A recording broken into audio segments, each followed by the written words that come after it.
Total ব্যাপারটা আন্দোলন, তারপর সরকার গঠনে তাদের ভূমিকা ওই রকম না থাকলেও তাদের প্রতিনিধি কিন্তু এই প্রথম ছিল।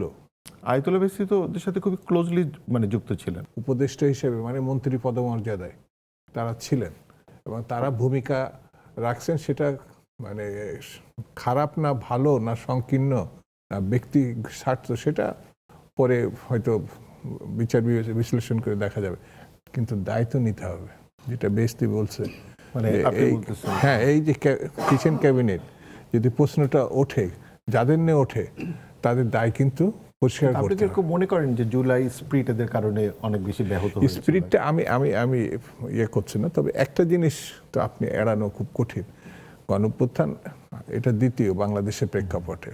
পাকিস্তানে 69 একটা গণঅভ্যুত্থান আর 90 একটা গণঅভ্যুত্থান ছিল, যেটা আমরা এরশাদ বিরোধী আন্দোলন আমরা শুরু করেছিলাম। আমানরা সেটা আমানসিক বললে ভুল হবে, অন্যান্য ছাত্র সংগঠন সবাই মিলেই ওটা শেষ করেছিল, অর্থাৎ বিদায় করছিল এরশাদ সাহেবকে।